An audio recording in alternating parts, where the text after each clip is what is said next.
Hello, I'm Kurt with Discovery, and let's just run down the line. Miss Stephanie, who are you?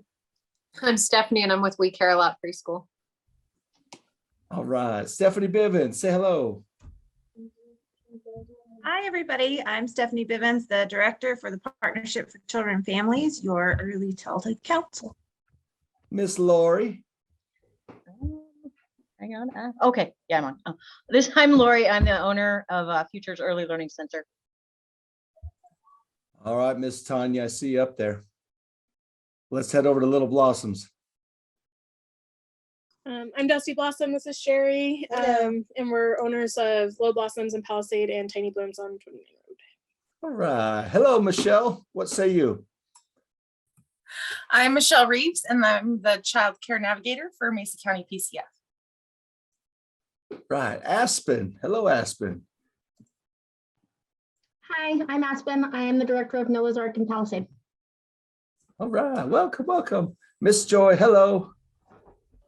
Hello, Joy from Creative Avenues Learning Center. Hey, Mr. David. Hey there, I'm David, and I'm the administrator right now at the Fruit of Discovery Kids. Hello, Miss Carly. Hi, I'm Carly. I'm Quality Improvement Navigator Coach for the PCF. Miss Cami. Hello, Miss Cami. Hi, I'm Tammy, and I'm at Learning Tree. Learning Tree, you bet. Misty. Hello, Misty. Hello, I work at We Care a Lot. Well, hello there. All right, we got Nancy at Discovery Kids here with the blackout. Hello, sorry, I don't have a working camera down here, but I am on. All right. And then Corrine. Hello, Corrine. Hello, I'm Corrine from Wishes and Dreams Learning Center. And I don't know, my camera might work. There you are. At some point. Oh, okay. All right. And we did not leave Steve in Google Meet. So hello, Steve. As Steve is searching for his mouse and his unmute button. All right, let's get rolling. I was gonna say I couldn't hear you when you apparently asked me. So I'm Tanya with We Care a Lot. Okay, there we go. There we are. Oh dear, I have an echo. Oh what do I do about that? Oh, maybe it's gone. All right, well, let's get rolling. Hey, real quick, if we can look at our calendars, can we all look at July and August? And I guess the first thing, the August Directors Network meeting is scheduled by default for August 9th. That's the day before school starts. I think we're all going to be a little bit busy. What do you think about the 16th or even the 23rd of August? Maybe throw it in the chat or just holler out the 16th or 23rd, possibly of August. Anybody have any suggestions? I hear the 23rd. Yeah, that might be good just to kind of get into school. Works for me, Corrine says. 23rd it is. All right. So we're going to move that to the 23rd. Morgan, if you can make those notes. And then can we look at July? Can we move that to the 19th? The second Tuesday is the 12th. The third Tuesday is the 19th. What do you think about that? Does anybody have a conflict on the 19th of July? I think I'm going to go with no news is good news. So let's go ahead and move July to the 19th. All right. While we're talking, June looks like it'll fall on the 14th. That looks like a pretty okay date. And then May 10th for next month. And those look pretty good. It's kind of a little bit right before, week before school gets out. So wonderful. Gosh, I got to get used to talking with these in my ear. I'm kind of Mr. Ear sensitive guy. So I got a new computer, so trying to figure out all my audio and video and all that kind of good stuff. So hopefully everything goes smooth with that. I want to talk real quick about our meeting last month, March. We went to the Ale House and we had some food and we had a great time.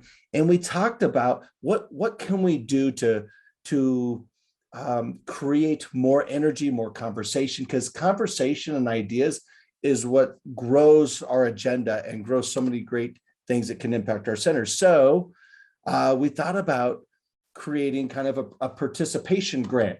So everybody that's on this call would receive a $25 gift card or supply grant. This month it'll be for discount supplies. Probably the next 3 months will be discount supplies, and we can change it up after that. But I've got about $8,000 to give away in participation. So the participation requirements is please turn your camera on if you're able to.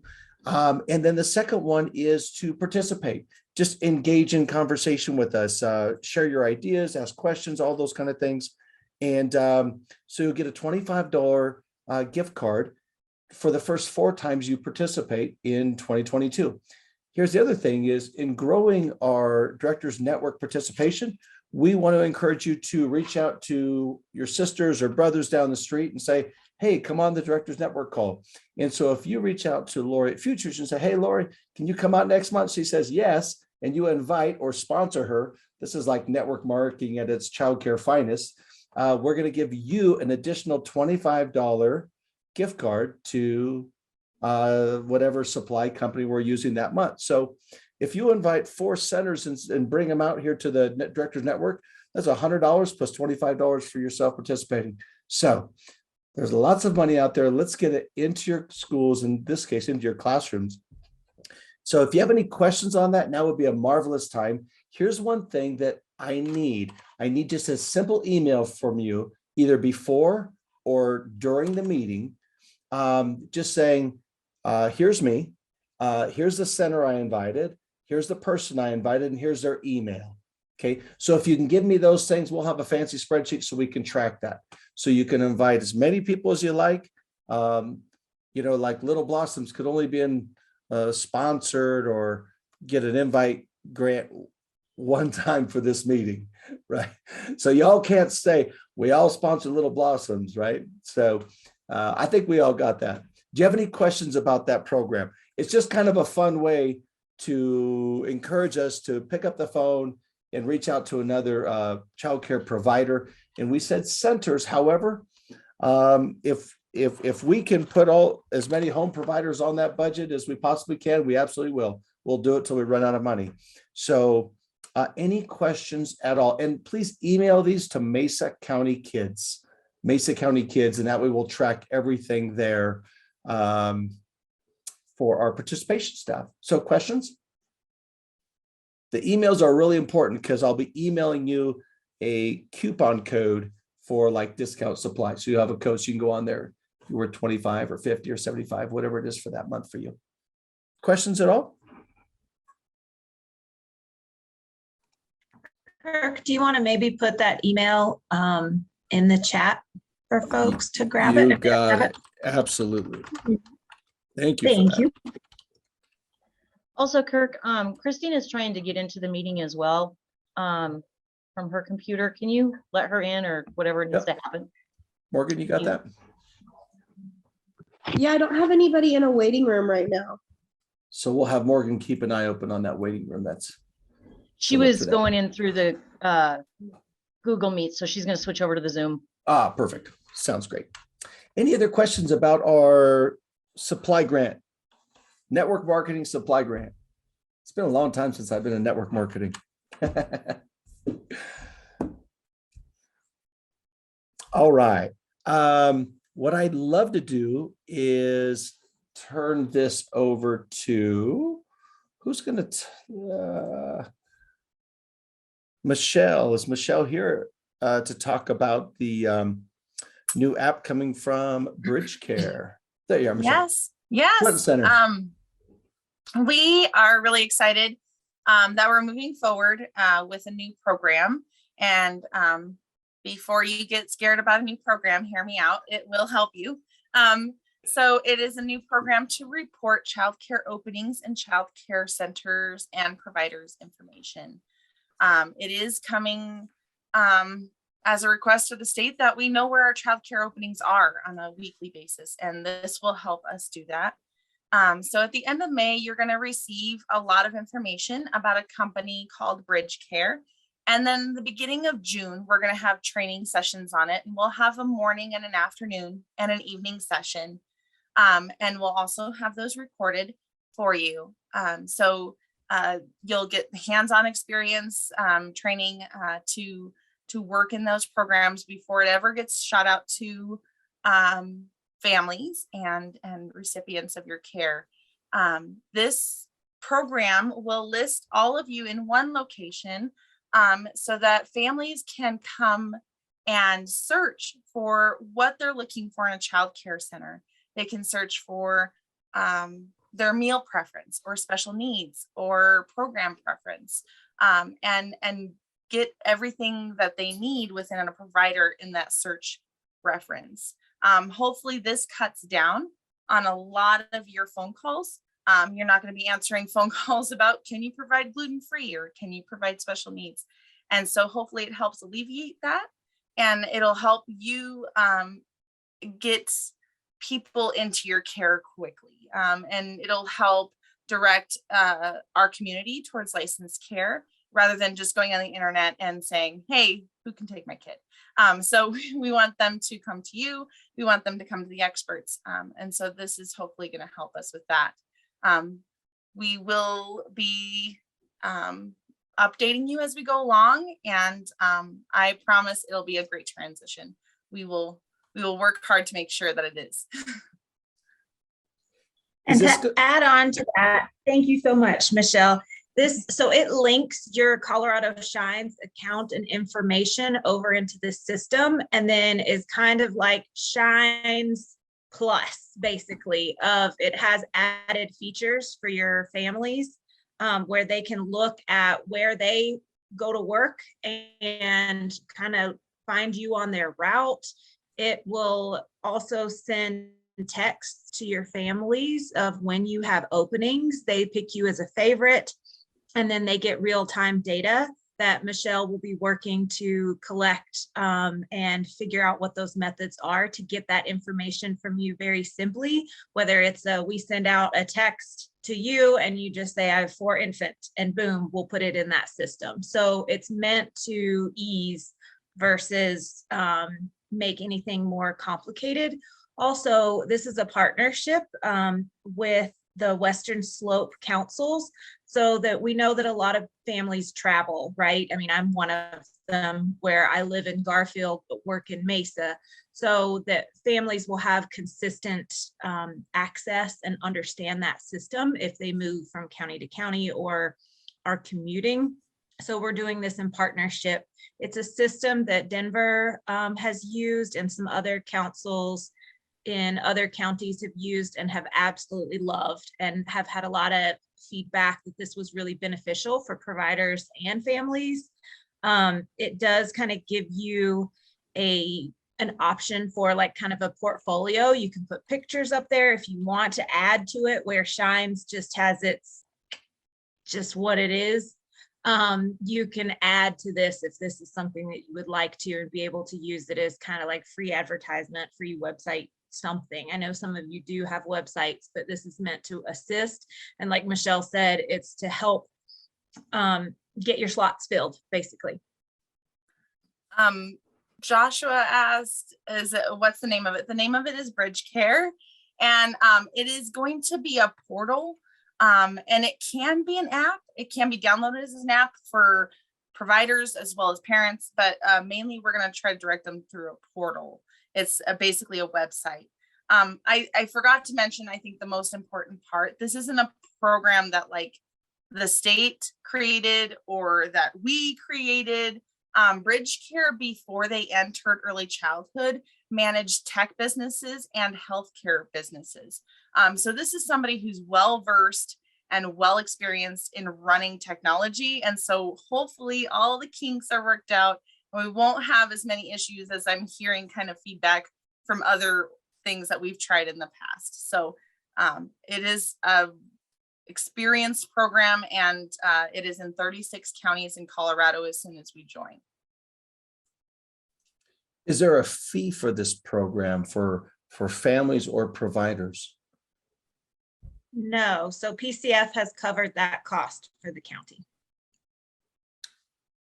Wonderful.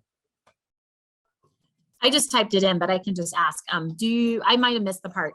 Did you say we have to register for it? Like, how do we be part of that?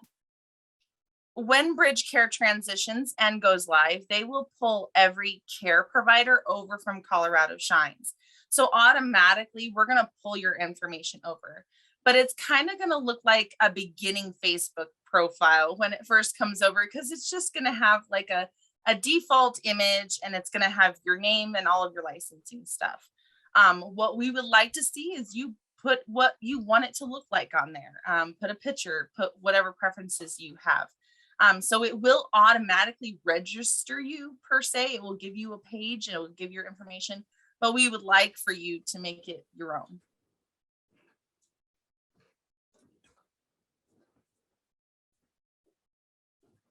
I'm sorry, can I just put my 2 cents in? And I'm still learning too. So we heard a lot of this can hope for something like this to come to our community through our strategic planning, just working with our partners here, providers who've been here, new providers who are starting, parents who are moving here, parents who still are still having a challenge finding open slots in our community. So we're really excited about this, hoping to streamline that service for all of Mesa, well, not just Mesa County. But as a parent myself, I think of a scenario where if I had a kiddo and I needed care, and I'm calling Lori, and I'm calling Joy, and I'm calling Corrine, and I'm calling Stephanie, my one child is on all 4 of your wait lists, right? Ideally, this app will allow me as a parent to say, these are my needs, and be able to view those providers who meet those needs, whether it's area, maybe my kid has a special need or some kind of dietary restriction, transportation, things like that, hours, all of those hurdles can all be identified in one scoop. And so instead of my one child being on 4 different wait lists and it looking like we have so many kiddos waiting and needing care in Mesa County, it's one child on the wait list. And once Stephanie has an opening, it will notify the parent and say Stephanie has an opening, or if Joy has an opening. And so as a parent, it's going to be helpful to kind of streamline that process as well as a provider. So we're really excited about it. Yeah, that was my tidbit. Thank you, Carly, for adding that. That was something that came up a lot in our strategic planning. So thank you for connecting that back, that we heard in the community would be helpful. We've heard that OEC is going to revamp Shines one day. But until then, we kind of jumped to be able to work to this need now. And if Shines ever does, improve and become a super system like this is, then okay. But for now, we are going to launch this system, and it's hopefully going to be really helpful for you guys to fill slots and helpful for parents too. And again, a lot of those features I'm sorry, I don't know who I just cut off. I apologize. A lot of those features can be added as a provider. So you don't have to participate in all of those features as the provider, and same with the parent. So as a parent, I might be able to see several wait lists. I might not, if that provider chooses not to allow people to see the wait list, that's customizable, I guess. So my question is though, like us, like my wait list is like usually out a year. So if we do this and they sign up for it, like how is it going to know to like tell the first person in line? I mean, is it going to notify the first person, or is it going to notify all the people on the wait list? Because obviously I don't need 60 families calling me for the one slot I have open. Yeah, Michelle, I'll let you. Yeah, this was brought up in the demo that they gave to us. And the system is that AI tech. And so it does put them in order, and it will notify by order. Okay. The problem that we may run into, there is a little bit of it, you know, if they sign up on your wait list as an infant and now it's been that long and now they're a toddler, then they may hit that roadblock. But families will update that as they go along. I'm sure after a year and they're still searching for care, I'm sure they're going to go in there and take another look, and they're going to update their own profile of this is what my children are. Like Carly said, there are over 100 different search options when I was going through all of these things. And so there's lots of ways that you can customize it. And you can even list a scheduling option for them to come tour your facility if you would like them to. And that way you can have that one-on-one approach. You can make it so they can't sign up for the wait list until you tour the facility so that you know that you're a right match. So there's lots of ways that you can customize this to fit your facility. Good question. Hey there, I have a question. You guys may have answered this already, but will English be the only language displayed? Or... No. Everything on the site is easily translated into Spanish by the click of a button at the top of the screen. Awesome. If we need additional languages, that will need to be communicated to our council, because that will be an additional cost and we'll have to go through those proper channels. But right now, everything is English and Spanish. So Michelle, this is Corinne from Wishes Dreams. I have a question. So when you initially pull it over from Colorado Shines, we know people are coming up for ratings all the time. Is that going to update it automatically? Is it going to keep pulling that new rate? So how often will it do that? On a weekly basis. So on a weekly basis, Salesforce and Shines will update into the system. So yeah. And it will say like how long you have until your next award or how long you haven't since your previous award. So it will give the parents the heads up of this is what's going on.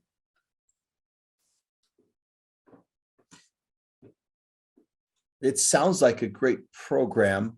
I could see, I'm trying to think of how a provider like myself might be looking at bridge care and that data, as well as at the same time managing our own wait list.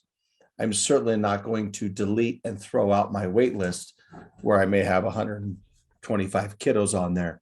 However, I think it'll be interesting once we're able to kind of query the data as to figuring out, let's say I find 25 of my families that are on my wait list in-house that are also on bridge care. So it might be interesting to kind of, I think that'll be a learning curve, and then to try to figure out, okay, I see those 5 dropped off, but will I actually see them dropped off? So I might have to create a little bit of tracking on mine to try to figure out, but I perceive our program to have to kind of look and manage both, but I'm very curious about bridge care, and I think that maybe the best winner out of there is the families, by being able to go in there, put their information, and maybe they can click 5 childcare centers, or maybe they go, nope, just these 3 that are maybe geographically, or they have friends there. So those are the ones they want, so they could jump on your program. I can see it saving time, saving phone calls, but it's like anything. If we don't educate parents, they're going to call. I mean, but as providers, I suppose we could have an email to send them an email and say, hey, jump on here and click my program. So I love parts of it.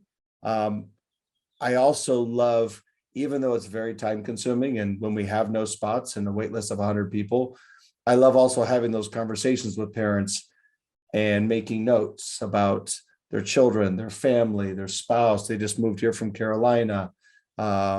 They're flexible. They're all of these things, because then it really helps me when I have a spot to be able to kind of find that right match, that family. So the personal touch, I guess it'll just be a matter of balancing that with this technology. So sounds pretty cool. One of the cool aspects of this program, Kirk, for someone who runs multiple facilities like you do, or maybe Little Blossoms as well, is that one person can update all the facilities. And so you don't have to, it won't be a separate login for each site. It'll just be, you're the facilitator of these multiple facilities, and you can maneuver everything around as you need.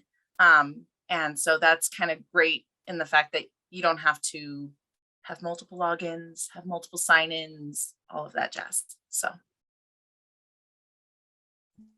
And I would just like to invite you guys to, whenever you do get this email, to come to the information sessions of these people are going to be hosting it. It will be for you all to train.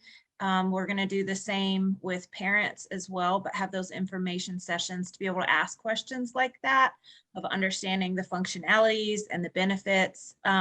This has been really successful in other states as well. Of Alabama, there's a whole bunch of other states that uses this program before. So they've been doing it for several years. So we're pretty excited to be able to have the opportunity to have something that's been so beneficial in other areas that families and providers have expressed success and help. So hopefully it will be a positive experience, and hopefully less work on you all's end. And obviously it's your preference on how you use this tool and how families use this tool, but we are excited to launch that and be able to provide that service for Mesa County. Well, that sounds great. Well, the rest of you are maybe come up with a couple more questions. I want to get a couple more intros in here. Misty, Joshua, aka Christine, Steve, and Lanny. I don't think we've said hello. Can you guys unmute and say hello and make sure everybody knows where you're from? Hi, I'm Christine. Oh, did I interrupt with someone? Sorry. Go ahead. I'm Christina from Futures Early Learning Center. Sorry, my thing says Joshua.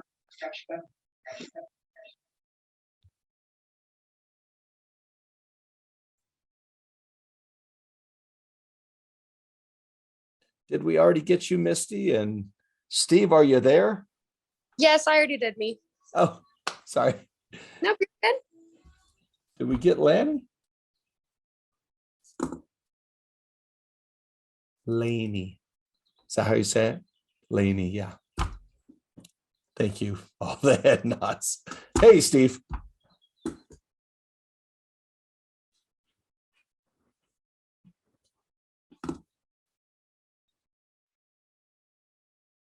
All right, we'll just wave at Steve. Hey, buddy. I think his screen's frozen, or his screen's frozen, whichever that might be. All right. Any other questions about Bridge Care? I dropped the requested demo in there in the chat. So if you feel like it, you click on that and set up a demo if you want to get ahead of things. All right. Any other questions on Bridge Care for Michelle and Carly and Stephanie? All right, come back to it if we need to. Carly, you've got a huge agenda there. Lots of things, including circle grants. Do you want to dive into some of your stuff, and then maybe we could finish with circle grants? With that first round deadline approaching here, just a couple of days away, I'd really love to do just lots of brainstorming on how ideas that providers have to, take advantage of that opportunity. So if you want to dive in, that'd be awesome. Yeah. Can I screen share? Morgan, will you make Carly the host, please?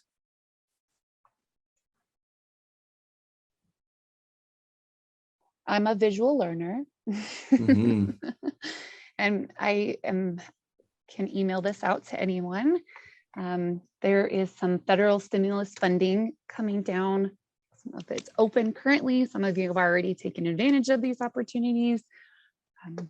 So I just wanted to quickly kind of go over it and see if you guys had any questions, if there's anything we can support you with.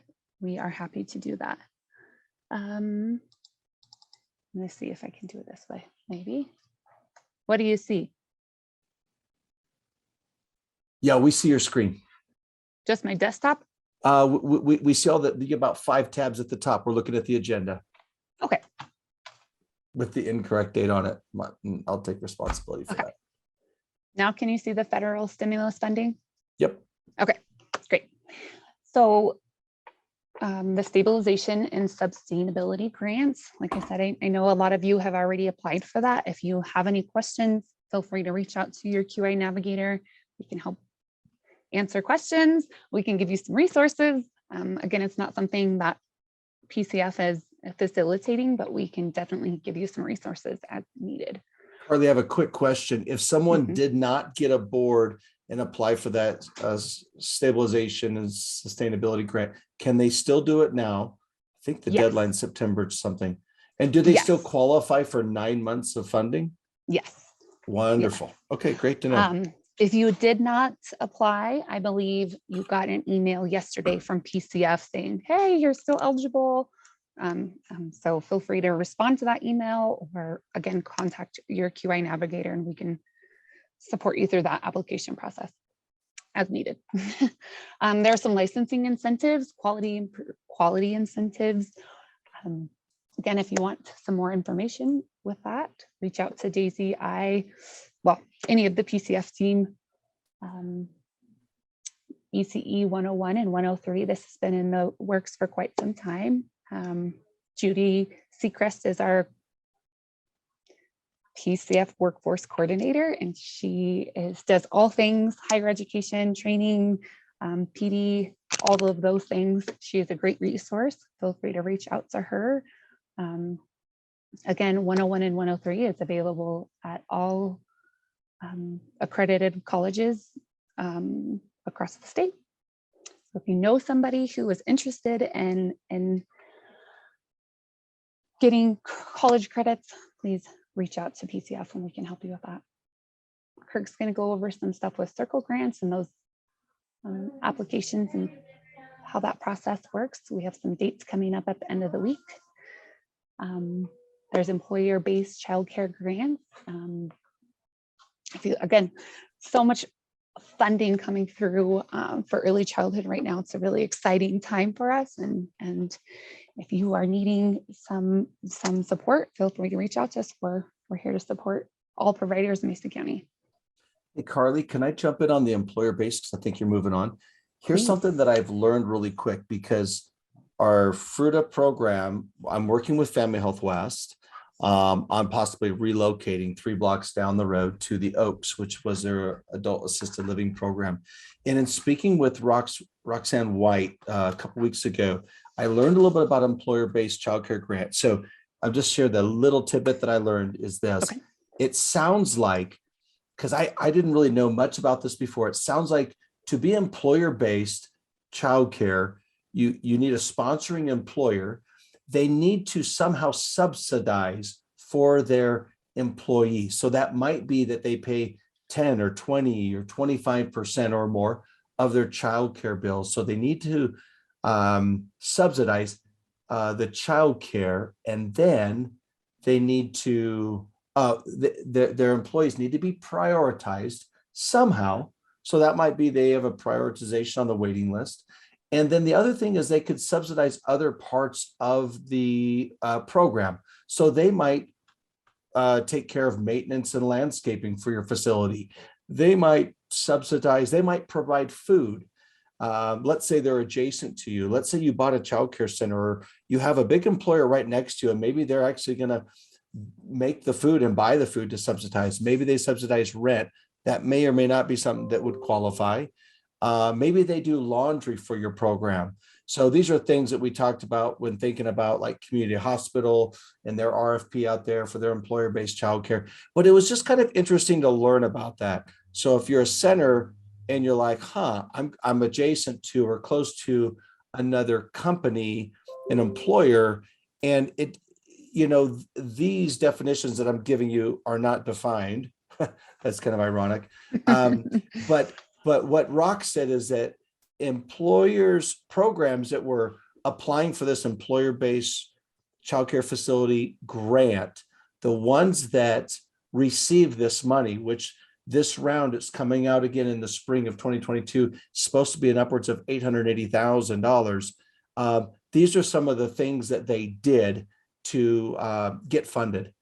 And so And it was pretty much those that got funded pretty much matched 100%. So if they wanted $1 million, the employer funded 500,000 and applied for $500,000 in that grant. So I just want to share that little bit. It was kind of interesting conversation. So that's a little bit more about that employer-based. And if you have questions, ask me, because I'd love to learn more about it as I'm exploring this with Family Health West.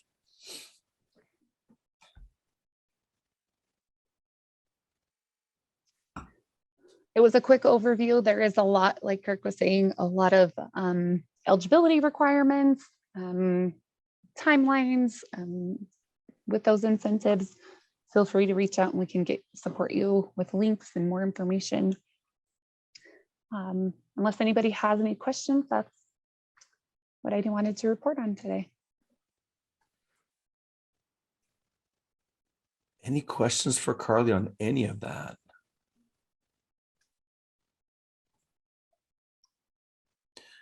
So let's talk Circle Grant.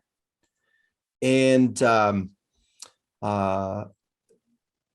Carly sent out a great email just, gosh, that was what, maybe 2 weeks ago, and it had tons of resources in there. So the F&Q that you sent out, Carly, to me in my program was the most helpful, because I didn't see anything with a lot of really good detail until I saw that. So search that out for lots of good facts, frequently asked questions. So I guess the thing with the Circle Grant, so you could apply for as little as 10, as much as $750,000. I just got a phone with the program today. We were chatting here in Mason County, and I said, are you guys applying for the Circle Grants? And they said, you know, it was so much funding that we're seeing right now. We're just so overloaded with the grant reporting and all of this stuff. We really don't have time to look at it. And the comment was from them, they said it was kind of a double-edged sword. Like, we don't have time to go apply for, we don't have money to go apply for more money, right? We don't have the manpower to do that. And these take manpower. The thing I would suggest to you would be, when one of these comes up, it's, in my mind, it's like I have a full-time job, a new full-time job that's got to take precedence. And so I would encourage you to do your best to dive into these. So enough of that. What I was hoping to do is brainstorm ideas that others have come up with when it comes to coming up with innovative ideas. So this is like the innovation grant, if you will, right? They're looking for innovative ideas within these different topics. I'm going to jump to Carly's great outline here.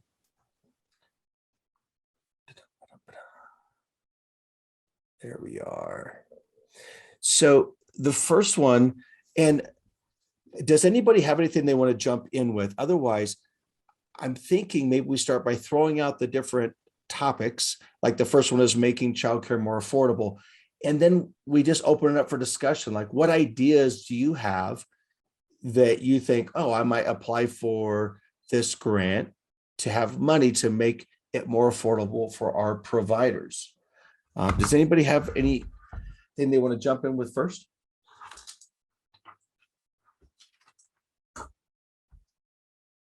Okay, so that's the question. What ideas, what are you going to put down on your application for making childcare more affordable? I'll go first. So I would ask for $100,000 to create a grant program for our families. Might be qualified through hardship, might be financial, maybe they lose their job, maybe they're struggling, maybe they're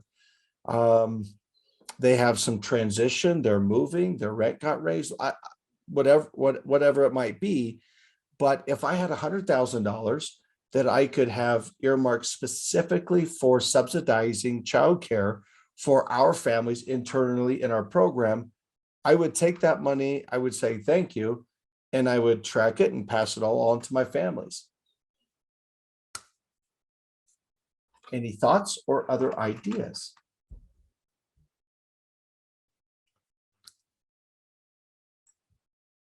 If you had an unlimited budget, how would you make childcare more affordable in your program? Well, Kurt, this is Corrine, and I just say, kind of take that one step further. That's one of the things I had down, but broke it down into the NACE. They had did a study on if childcare providers were just paid for the days, the parents didn't use the spot. Now, we're really hardcore on infants and toddlers. You pay for that spot, but in preschool, it gets a little slidey, and parents work 2 weeks and don't come to work weeks. So in mine, I kind of was going to put those numbers down. They said that 32% of providers don't get paid for all their spots in a month. Okay. I put down about 10% of my total,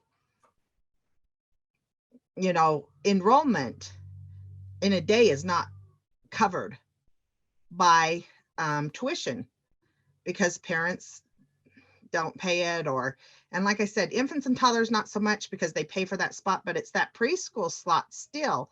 I still have those teachers. I'm still buying the supplies, but when you have 10% of the children that aren't there and that tuition's not being paid, that makes it really hard. So yeah, I think scholarships to pay for days that, and I know the block grant, they're trying to change that. And I believe it will get passed at some point, that if you have CCAP slots that you've contracted with, they're trying to get to where you will be paid for those slots. So if a 3-year-old comes into your program with full-time contract coverage Monday through Friday, you will get paid that. But right now, that's not the case. Once those absent days are gone through CCAP, you don't get paid for those other days through CCAP. So example, I had a child that only came 5 days in March who was CCAP. And every time we call on them, it's like, well, they're sick. They're sick. Well, have you taken them to the doctor? So out of 21 days, I got 10 of them covered because I'm the 4-star, but some people don't even get that many covered. So I kind of was going to go that route with scholarshiping those families that are not being able to cover the spots they're not using. Hey, Christine. Oh, sorry, Kirk. Yeah. No, go. Hey, go ahead, Stephanie.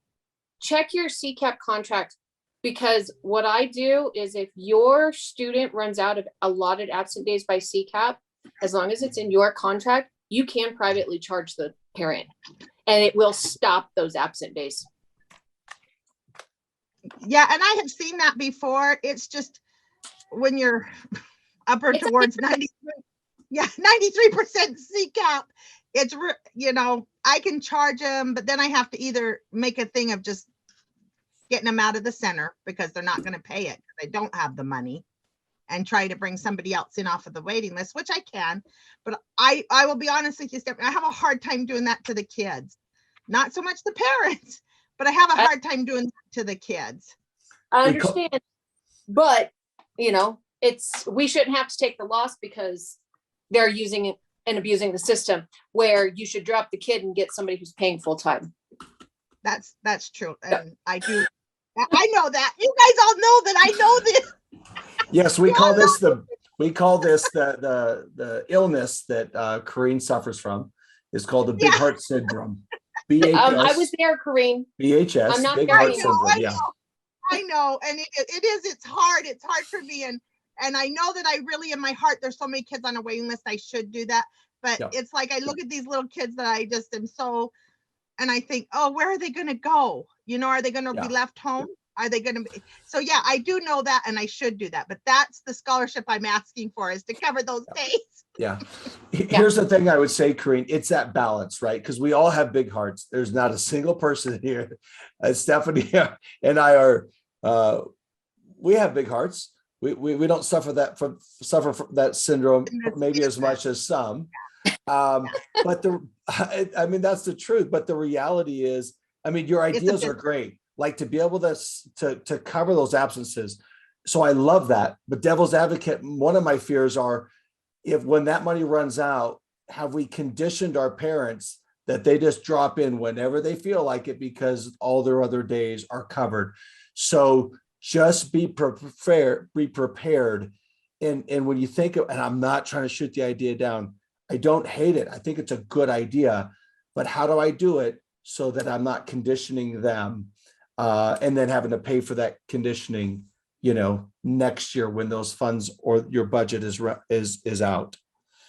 Correct. Yeah, it is going to be a balance. And right now, well, like I said, those older preschool kids, their parents aren't paying for those spots here at Wishes and Dreams anyway. So for me, the infants and toddlers do pay for their slots.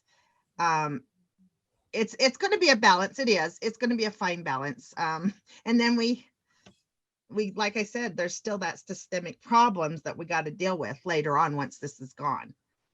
But that's scholarships, however you want to put it, funding for parents. I think that's a great idea. Yeah. What else? Who else has another idea under this topic? How else can you make childcare more affordable? Good ideas, bad ideas. Throw them all out there. I've kind of looked at mine a little bit different. I'm looking at actually scholarshiping the tuition for a period of 2 months to allow parents to not pay to catch up on other bills. I have a few parents that are complaining that they had to switch jobs, they had to take a lesser paying job, they don't get as many hours.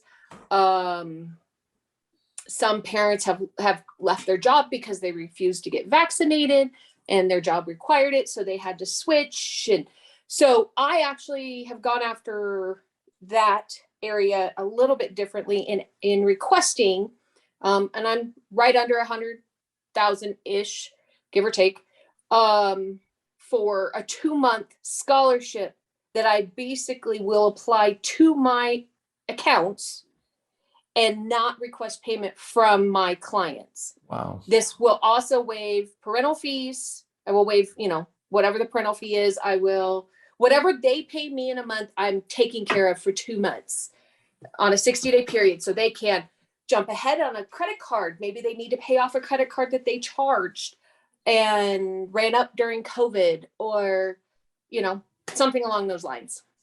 So I like that, Stephanie. I went a different way of giving it back to them and letting them keep their money in their pocket. I love that because it's basically giving them a stimulus check. Pretty much free for your customers. But here's the thing is that they know that that's 2 months. They know that. Yep. And they know that after 2 months, they're back at it. They're back at it. So yeah, that's a great idea. I love that one. Yep. I do too. So I like that. With mine, like all of our clients are paid automatically. They're set up automatically to pay, and so basically if I get the approval, then I'm just going to stop their payment, stop running it for a period of 2 months and go from there. I like that though. But after 8 weeks, they know it's over, and I've preemptively devised a letter for each of them to send that says that effective this date that their tuition has been taken care of. And then as of this date, they will be responsible for payment. So they know, and there's no confusion of those dates. So, but that's how I looked at that. Love that. Love that. I do too. I think that's a great idea.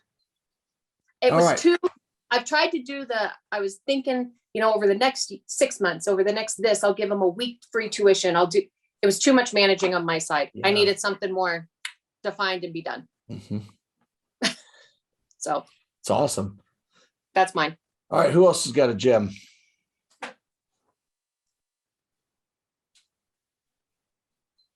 Yeah, so when thinking of that one, it was really difficult for us when we were trying to brainstorm, because everything that we were coming up with had connections to that longevity of making sure that, okay, well, we offer a discount for the entire year, but then how does that continue afterwards, or do families just get used to that kind of thing? So the direction that we kind of took with it was more to support our workforce. So it kind of dualed, it helped with the workforce and it helped with the affordable childcare for our teachers and that kind of thing.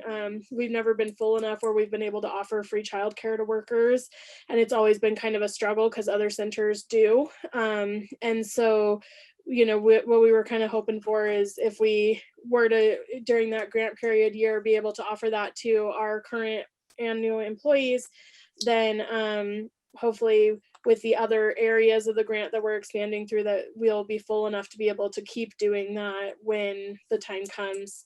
So almost becoming self-sufficient in it by, just sheer number of students enrolled. Love it. Free childcare for workers. That's what you're talking about. Yep. That's a good one. Hey, let's open it up. So there's seven different categories. So whatever your idea is for the Circle grant, throw it out there. So because that was another great one in a different category. This is Laureate Futures. We also were looking at employee retention and sustainability.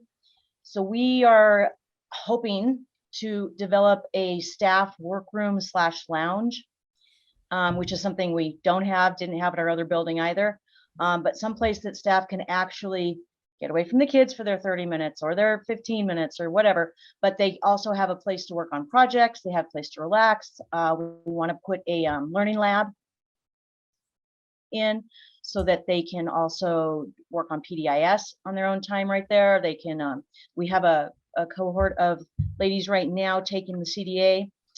They're sitting in our under construction classroom on folding chairs. And so we want to upgrade that to a comfortable setting to be able to continue their education in that. And we did think about possibly somehow writing into it to scholarship their kiddos, for a certain amount of time or whatnot. But just trying to really brainstorm what would make this job something you looked forward to coming to, someplace you wanted to become vested in, so that we can hopefully get some sustainability in the workforce, which is for our center, that's our biggest problem right now.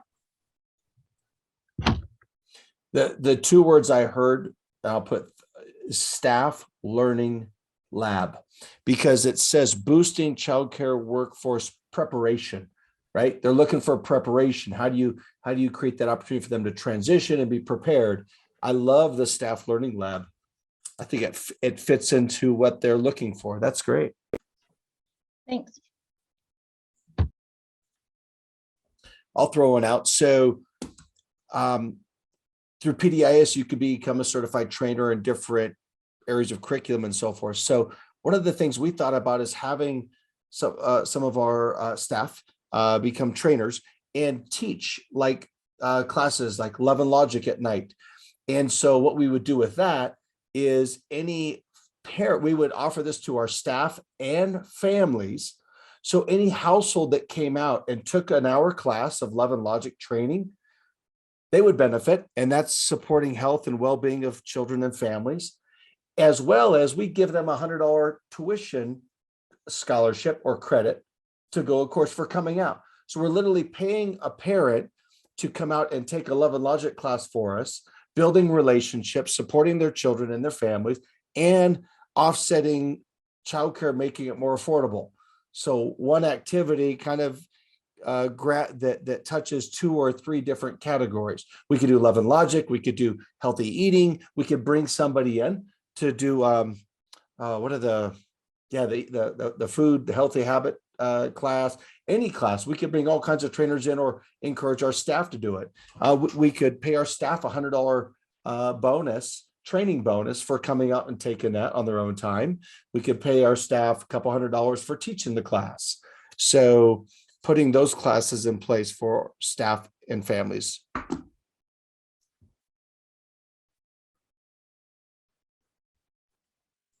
On that, I'm kind of going after a similar topic. I'm going after behavior.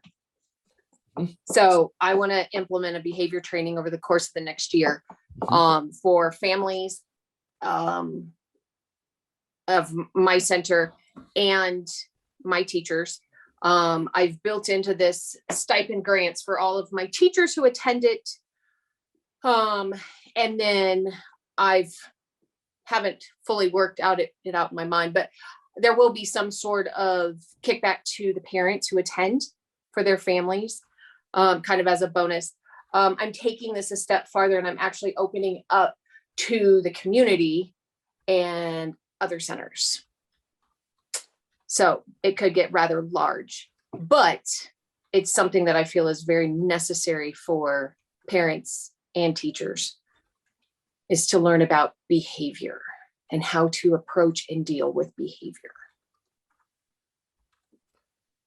I love that. We put in there, hire a behavioral specialist for our program, or a qualified individual to support children with disabilities and special needs, because that's written into here.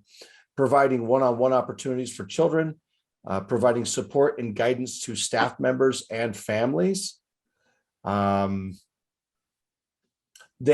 person could also become a PDIS certified instructor and provide bi-weekly or monthly meetings to staff and families, and we could reward them financially for participating and attending. I love that. Yeah. So focus on behavior, right? Yeah. The proposal we've got is actually a 4-phase progression that will progress over the course of a year. It will take a year to get through the whole thing, but it's modeling, coaching, training, classroom training. So, and on that note, I have worked it out with a behavior specialist to be on my contracted site. Good for you. I like the idea of also making that a grant position, right? Like the county, like agencies, companies create grant employment opportunity, right? They go, hey, we got a 1-year grant. We can pay $40,000 or $50,000 or $60,000. And then when that grant's over, right, the job's over. But to infuse that training and support for guidance support for your teachers and staff could do amazing things for your program long-term. Mm-hmm. Whereas after a year, you don't have to terminate their employment or fire them. You say, we have a 12-month grant. And that's exactly what this circle grant is for. You got to spend it in 12 months. Here's the begin, here's the end. You coincide everything with that. You're not firing or terminating everybody. What you can say is, hey, let's try to find some more grant money to extend and create another grant opportunity for us possibly. Other ideas? So something that we were going to focus on kind of along the same lines with the trainings and that kind of thing is really that the pyramid model, you know, and kind of getting our classrooms and our staff, you know, kind of more, I don't even know a whole lot about the model. I did a lot of Love and Logic was kind of my thing. And so kind of getting our staff and our classrooms and everything ready for that model, because it's all about inclusion and all of that fun stuff. So that's something that we're focusing on. Mm-hmm.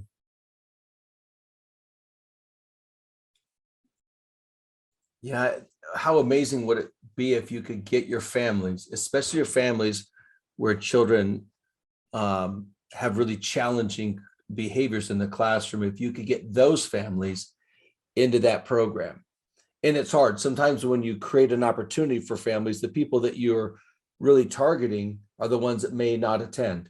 So how then do you incentivize those families to attend? Well, if they don't want to attend it, maybe because they think they don't need that parental behavioral guidance and strategies, maybe the financials aside in there. So maybe giving them a couple of different motivating factors may get them there. Or you say, if Johnny's going to show up on Monday, I need you here on Friday for this class. You know, we need to partner together, and this is something that our teachers need and that we need to support little Johnny. So it's kind of that bold, we need you there meeting strategy. What else you got?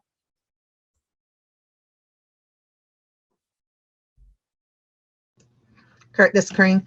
I also took a different look at this, is doing a monthly class training activity for the families that cover different things, like a literacy class where we have a speech pathologist that's going to come out and talk about from infants moving a sucker from side to side in their mouth, um, and a safety in October.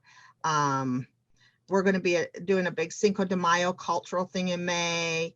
Anyway, so we're asking for a 12-month activity family calendar that would help fund those different activities throughout, but also hitting those social emotional literacy things that the families will know which day it is. We're having it on the same every month. It's like the last Wednesday of every month, except for like Cinco de Mayo, it would be.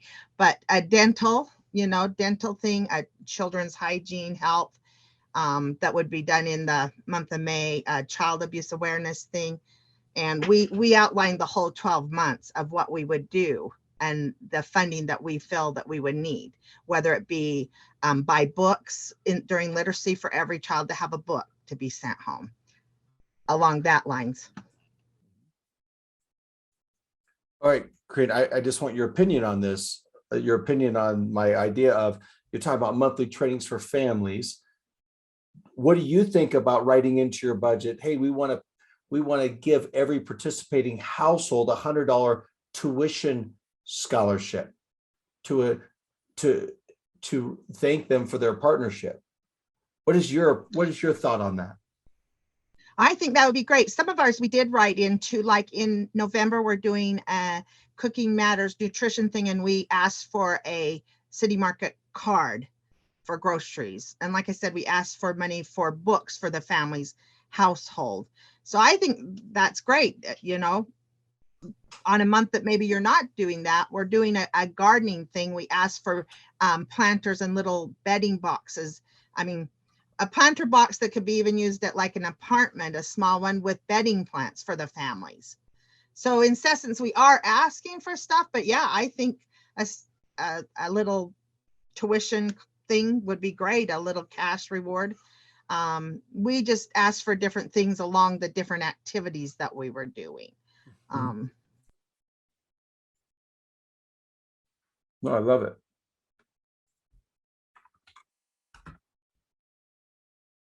All right, I'm going to throw something out there. So we just completed, I've wanted a teacher recruiting video for a longest time, and it's taken a lot of work, but I just threw a link to our calling all early childhood education teachers.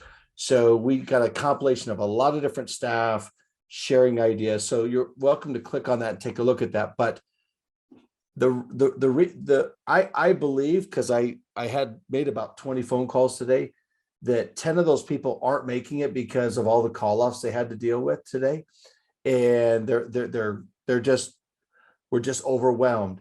So when it comes to workforce preparation, also recruitment.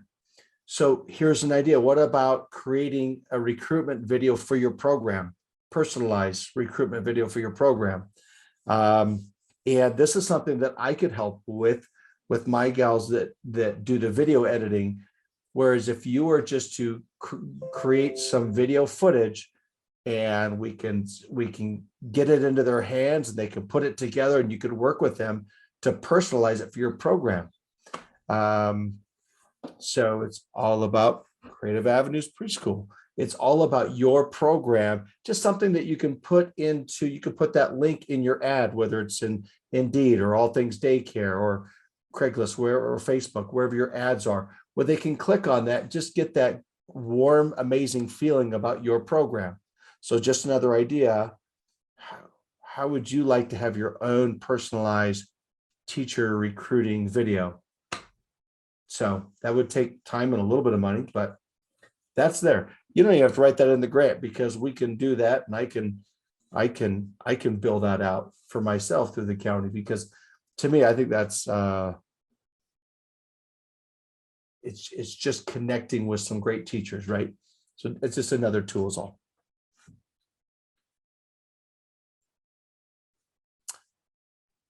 Other ideas? We've had some... Kirk, Christina and I had a question, and we don't know if anybody knows this or not. In other grants, we've had to, show receipts for what we bought on projects of what we said we were going to do and that. The sustainability, every month we have to, fill out a survey. Do we know how the grant is going to track what we put in for, or how we're going to have to be accountable for that? So Carly and others may be able to share some more information. What I've read, I've only just read this, it really talks about the circle grant being, because when you look at the questions that they're going to ask you, they're going to ask you like, how are you going to quantify your results? How are you going to track? Are you willing to participate? So this is a participation grant. Like the one right now, we have to send in our monthly attestation. Is that it?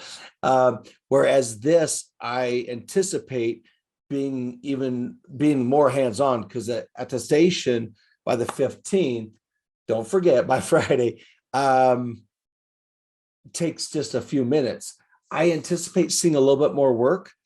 But I think if you've looked at the questions in the main application for the Circle grant, I think they're setting you up for your participation in that. Like, how are you going to quantify? How are you going to measure success, with your families and so forth? So it might be surveys, it might be enrollment, it might be hiring, maybe a survey to staff about how the new staff about how they feel about your work preparation efforts or other things. So the answer is read it. I don't know. Those are just my thoughts. But I feel like this is like a little bit of a partnership grant, because they're wanting to track. They're wanting some data to come out of here. They're wanting to get some tangible results so they know what to do with the next round possibly. Well, and Kurt, this is Corinne. I did take advantage of that, where you could sign up for a 15-minute face-to-face with somebody from the grant office. Oh. And I did sign up and I did do it. And the one thing she said is, when you're looking at these, you need to be able to explain how is this helping solve that systemic problem. Mm-hmm. Not just you're going to get money and you're going to solve it for now, but how in the future are you looking at this being able to help sustain, or and that's kind of when I went over those NIAC NACI doing the big survey, and seeing that most centers said the biggest problem is they're not getting paid for the slots that they have contracted with. Because that I can show, look, here is the basis from NACI. Here's my percentages that I'm not getting paid for. Because I think you're right. I think they don't want to just throw the money. They're going to come back and say, okay, now you got the money. Show us how it actually helped the problem. Because she said it a couple times. She said, just make sure that you can explain how this is helping with that systemic problem in the end. And if you read the grant, that's what it says in it. How is this going to help with that? Thank you for sharing that. You're right. Yep. Well stated. My tendency is to repeat what you just said. I don't need to do that because you said it great. But it makes me think, like, as we write it, yes, think about solving the problem, right? Because that's what they want to know, so they know how to spend their money. Solve the problem, the systemic problem, and quantify results. Yeah. Right. And maybe we're not going to solve it in that 2, 3, 4 months, but we need to have an idea of, okay, this is going to get the families through this. What's the idea we're going to come up with to help them in the future? Do we have an idea? Yep. And kind of keep that in the back of your mind, because I think that's what they're going to ask us to come back and say, now with this, what did we learn? What do we need to help? And I'm going to say, yes, pay for the contracted slots. Yeah, but by being creative, right? Not just pay for the spot for the family that comes 5 days out of 20. Because right. that's not solving a problem. No, but if you write it, if you figure it out, right. you got to frame that differently or somehow. Well, and we got to frame it to where the problem is can we budget? Can we budget our businesses through if we're helping families now, we can easily budget the business if we get grant money to pay for these tuition scholarships or whatever. But yeah, we got to think, how do we sustain that and be creative? And I come back with that conversation with Stephanie and talking about your BHS. And I've had so many conversations with Melissa Sherlin talking about accountability with families. You got some good ideas, but covering the other 15 days with the grant, Melissa Sherlin, I'm gonna speak for her because she's not here. Next time she's come here and speak for herself. She would go, oh my gosh, we're going to train these parents just to drop whenever, not communicate. That's like, I mean, because you know that they've, obviously we have 7 days of absences per child per month, right?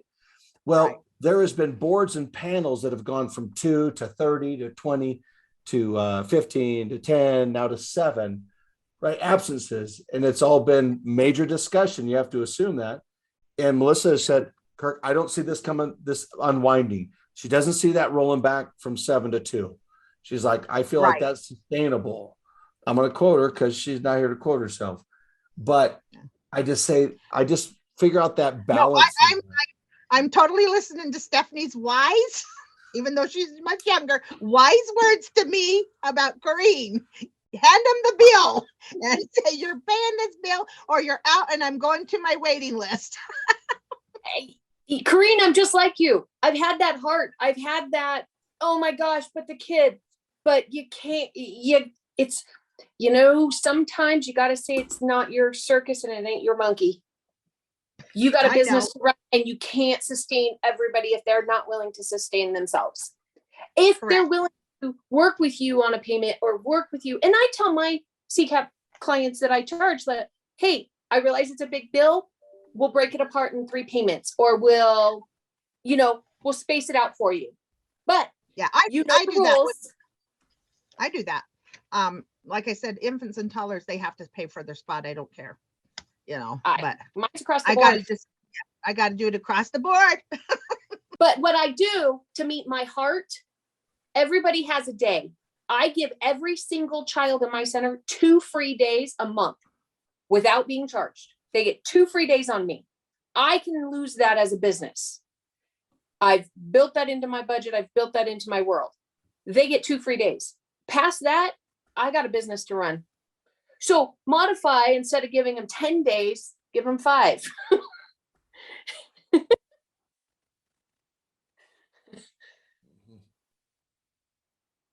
Sorry, Kirk. No. I want to say something. I'm trying to figure out how to work into the conversation. I'm not going to be able to do this because I got Miss Stephanie Bivens on there. I thought she might appreciate this. She's probably heard it before. I heard it for the first time today, watching a new show. They were talking about a problem and they worked through the problem. And then the guy goes, listen, the horse is dead. Let's not kick it. Do you get it? Like it's, trying to kick a dead horse, but I never heard it said like that. All right, horse is dead. Let's not kick it. Let's move on. Let's look forward. Again, it doesn't really fit, but it was really good this morning. So I thought I'd share that with you. Were you watching Yellowstone, Kirk? No, I was watching Below Deck. It's all these people working on yachts and stuff below deck. I hate to interrupt my dad, but I just have to say that I was the one that turned him on that show. So I'm going to take credit for that one. The problem is it's like they're in their 9th season. So, oh my gosh, I'm going to be binging this program. Wife comes out in the living room. She's like, what are you watching? Some reality stuff. We got through 3 episodes this morning early. And now I'm like, you're hooked. I got you now. You ever hear that saying, Stephanie, the horse is dead, let's not kick it? Yes, I have. I've heard it said differently, not like that. Oh, shoot. All right. We're coming up on 2:23. I feel like we've got some great ideas. And listen, if you're watching this later, I got nothing to say to you now because we're almost done anyway. Hey, listen. The point of this meeting is to sell the next meeting. It's really not. It's about the circuit grant and all the things we accomplished. But so think about this, Miss Aspen, Miss Joy. Miss Joshua, just kidding. Miss Christina, is that if you have sisters and brothers in Mason County that you're like, man, let's bring them out to the next Directors Network meeting, you're going to get $25 for everybody that you invite. I need an email. If you're showing up here today and you're participated, Mr. Steve, you had a frozen screen. I think we're going to give you one today because we saw your beautiful face. I appreciate that. But if you have sisters and brothers in other programs, if they're a child care provider in Mason County, bring them out, then send me an email. If you just show up and participate like everybody did today, great. You don't have to send me an email. We've got your name. We know who you are. We know where you're at. Make sure I've got your email. Make sure I've got your email. That would be really helpful. Actually, please, would you just send me an email to Mason County Kids? Just say thanks for the meeting. And that way Morgan can help me and we'll get all that squared away. So next month is May. We're looking at May 10th. Do we want to do a Zoom? I guess this is one thing I want to throw at the beginning. What works best? I know we love to meet in person, but I know it's also hard. Like people will not be able to make it if they can't come in during nap time. What do y'all want to do? Do you want to Why meet don't you in do person? both? I think so. I'd love to mix it up, right? Do both. Keep a I Zoom open, meet in person for those that can. Do you think we should have a Zoom at the physical meeting location? What if Yeah. we did that? Is that what you're talking about? Okay. Yeah. All right. Y'all want to get physical next month? May 10th, location. What are you thinking? And do we stick with 1 o'clock or do we go later in the afternoon for that? That's a good question for the meet in person. Thoughts? I'd actually go a little bit earlier. So Like those what that time? during nap time can, more like 12:30. Okay. Most nap times are over between 2 and 2:30. That allows people to get back to their site if they need to. Got it. Got it. Okay, that's a good point. So go like 2:30 to 2 or 2:30 to 1:30, something like that. Yeah. 2:30 to 12:30 I'm sorry, thank you. 12:30. 12:30 to whenever you have to leave. 2. Yeah. Or Yeah, whenever. okay. Anyone else? Thoughts?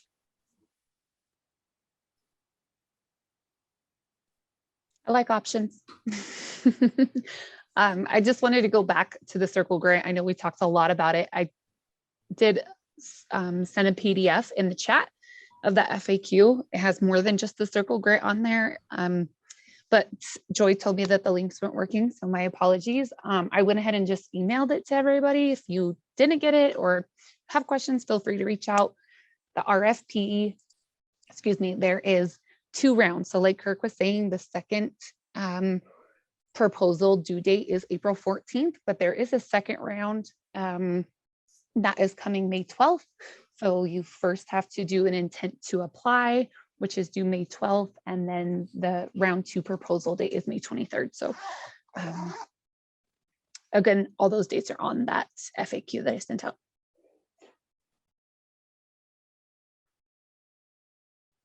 Thank you, Carly. Okay, so May, we'll look for a location. Old Seas? Old Seas is central.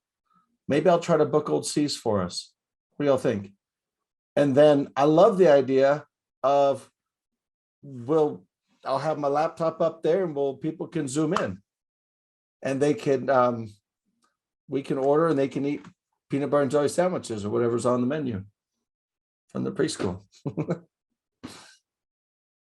All right, we'll try for that. I'll give Old Seas a call here in a minute and we'll send that out with an invite for May 10th. What do you think about the summer, June, July? It's gonna be a little bit, maybe people travel a little bit, try to do the same thing. Kirk, Alright. there are places that, I mean, I know the Workforce Center or even Timberline Bank, their new, it's free to nonprofits, so PCF could book it as a nonprofit, but they have a meeting space where you could have lunch delivered or bring your own lunch or something, but you could be able to pull up on a big screen in a meeting place like that without the background noise. That might be helpful if we're doing dual people in person and on Zoom. It might be helpful to be in an enclosed space just so those online would be able to hear. I don't know, just a thought that there are a couple of meeting places like that that'd be, I mean, it's not as It's a fun, nice I guess. facility. Well, ladies and gentlemen, I'd like to thank the PCF for sponsoring this event, and most importantly, coordinating our May 10th location. Looks like we're going to be heading over to Timberline Bank. So thank you, everybody. Hope to see you at Timberline Bank on May 10th. Be sure to pay attention to future emails as we confirm that date and location. Date set, location to be determined by Miss Stephanie Bivens and PCF. So thank you, Miss Bivens, PCF, and Timberline. Okay, no, that sounds like a great idea. Let's do that. Old Seas has a meeting room where you can close the doors, but I love your idea of supporting Timberline. We'll order in some lunch. That sounds amazing. Either way, I just would check because I don't know either spaces what their capacity is, to make sure it fits for our meeting for whatever we're looking for. And then always there's the workforce center to fall back on of the rooms there available for meeting spaces and have some good options. So just throwing that out there. I think that Main Street Bagels has a room in the back as They well. do. Yeah, that they do. is pretty nice for things like that. So just some thoughts. Listen, you threw it out. I caught it. I accept. I think it's amazing. If PCF wouldn't just mind reaching out to their partner at Timberline, see if that is available. Maybe we can do bagels in June. And I can reach out to them for June. That sounds great. I also have room here at Noah's Ark. We could use the sanctuary too. Ah, okay. Well, we order some Palisade peaches. Is that what we're gonna do? Sure. So we need to do that, what, September? When do the peaches get ripe? I'll have to check with some of my farmers out here and see when we can get some. So Okay. All right. Hey, I don't want to keep anybody past nap time. So does anybody have any last things? Thank you for everybody's participation. Appreciate y'all.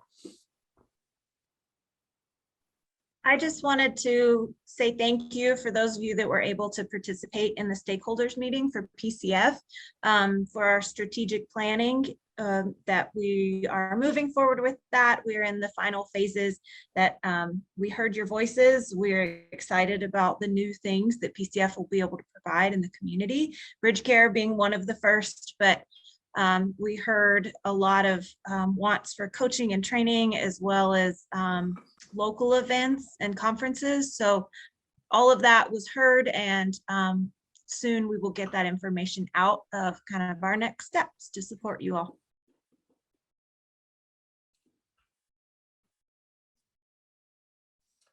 All right, everybody, look for an email. It'll come from Mesa County Kids with a coupon code from Discount Supply. And again, if you invited somebody else on this call today, look to your left, look to your right real quick, send me that email so we can give you credit for that invite. We'll give you another $25 gift card to Discount Supply, and they will be codes. You won't actually get a card. You'll get a code. So, all right, everybody. Thank you. Thank you. Make sure I got your email. Send me one to Mesa County Kids so that I can, we can get you all set up on that. See ya.